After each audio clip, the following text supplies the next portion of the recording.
Can charity and good deeds ever be toxic? Well, that's the claim of a book called Toxic Charity. I wanted to share this with you because it kind of reshapes how we think about certain things. And those of folks who have worked in the nonprofit sector, have worked with charities, could probably attest to some of the stuff that we're going to talk about. And by the way, if you stay till the end, I'm going to give you guys a great charity to partner with if you're looking to be charitable. So check this out. Tonight, a look at how our good intentions may be more hurtful than helpful. Several organizations in West Michigan have changed the way they do things to avoid letting charity become toxic. 24-hour News 8's Teresa Weekly went to find out what toxic charity is and how we can avoid it. The definition of toxic charity is to do for others what they are able to do for themselves. It's the idea that if you give a man a fish, he'll eat for a day, but he still may starve later unless you teach him to fish. Toxic charity is doing for others what they can do for themselves. Bruce Pruitt has a nickname. What's your nickname? Do it, Pruitt. Ha! Because anything need to be done, I can do it. Bruce left home as a teenager to escape an abusive, alcoholic father. I've always been a person that had people that give me a hand, not a handout, you know. He's getting that hand up at Mel Trotter Ministries in Grand Rapids. Give people a hand up, not a hand out. Unlike more traditional shelters, guests here have more choices and more responsibility. What happens at that point is we start turning people that are living into poverty and just receiving, we turn them into consumers. Consumers who pay for their own meals, $2 each. If they can't pay cash, they can use their food stamps or do work at the shelter to earn vouchers. It sounds so strange, but guests will come up and say thank you. They didn't say thank you when it was free. They didn't say thank you when it was free. Interesting, isn't it? Interesting that the things we aren't willing to invest in seldom yield gratitude. Feel compelled to do something when we see someone asking for help. Would this help, sir? Sure. Here you go. Good day. You too. But whether it's food or cash, we may wonder if this kind of giving is helpful. Hey, did you know that you can watch videos like this on the Spotify app? We now are on Spotify under Ruslan Bless God Podcast. So if you're driving and you want to go back and forth between listening to the podcast and just the audio or watching the video, consider doing it now on the Spotify app as well as all podcast platforms. All right, I'll see you over there. The first time we give something, there's appreciation on the part of the receiver. The second time, there's expectation. The third time, there's some entitlement. And the fourth time, there's dependency. Giving. Can you relate to this? First time is appreciation. By the fourth time, there's entitlement. I know there are people in here that out of the goodness of your heart, you've attempted to do things for other people, to help people, because that is what you should be doing as a Christian, helping people. But sometimes it can become toxic, and then it creates a sense of entitlement instead of a sense of gratitude. Them a few dollars isn't helping them end their poverty. It's not going to help them change their situation. Yeah, where was your room?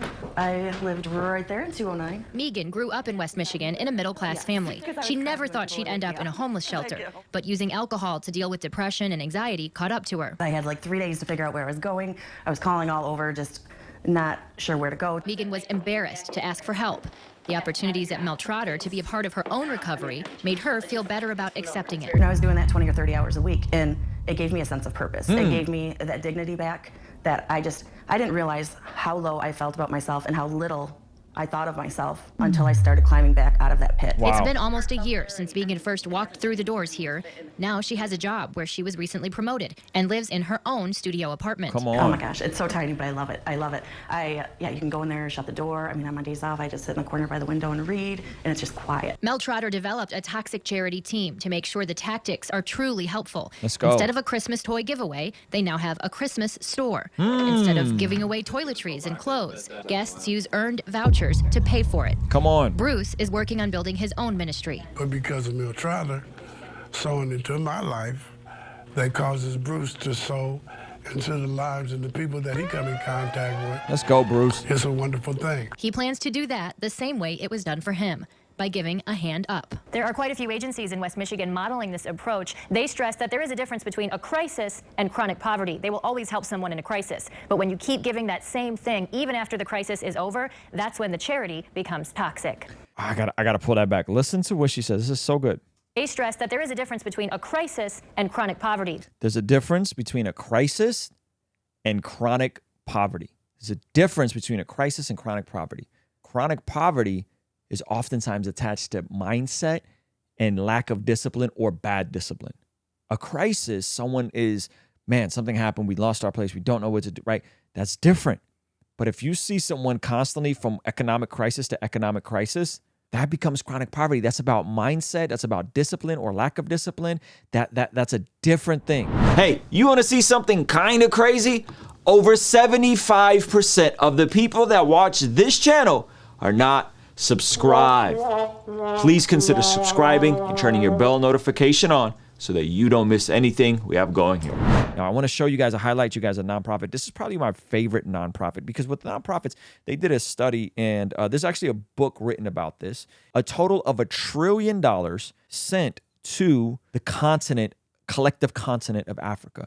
But what they found out is that only about 15% of that was actually given to the people of Africa, that through all the bureaucracy, through all of the nonsense, that very little, the administration fees, the government getting in the way, right? We found out the same thing when I was in Israel. A lot of the money that's given to the Palestinian refugees never actually reaches the people on the ground. And it's because of all the bureaucracy and all the nonsense and all the administrative fees. But I want to highlight an organization for you guys that I've partnered with, that I'm probably going to partner with again this year. This is an organization called Charity Water. This is founded by a person of faith. They're not a Christian organization per se, but what you'll discover about Charity Water is 100% of their revenue goes to building clean water filtration systems in parts of the world where people don't have clean drinking water. So if you ever see parts of the world where they got to walk a day's ways or half a day's ways to get to a well, they put wells in these different parts through water filtration systems, and these folks will then get the biggest ROI on their investment because you're not just giving people money, you're actually giving them clean water, which helps them farm, which helps them, do agriculture, all of these different things. And so it's a sustainable model. And the beautiful part about this is 100% of this Charity Water's revenue goes to actually building the water filtration system.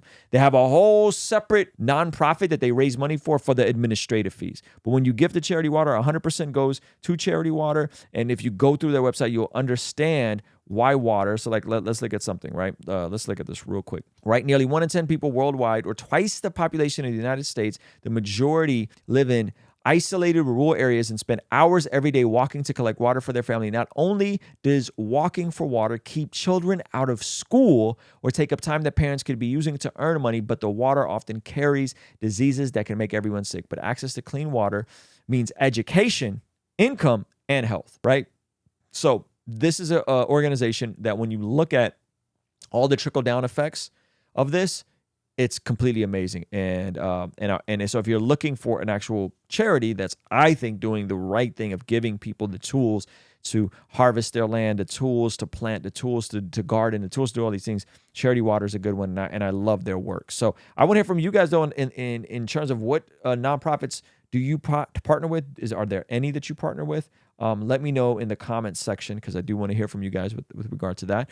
Hey, this is a segment from our daily after party stream. Consider partnering with us online for as little as $5 a month to get access to these daily after party streams completely unedited. You'll also get access to our podcast as they are streamed live into the community before anyone else gets to see them, get to interact with our guests, get access to our private Discord server, and a discount code for our store for as little as $5 a month. Ultimately, that will help towards helping us continue contextualizing the gospel using media and podcast here on YouTube. All right, I'll see you over there. Peace.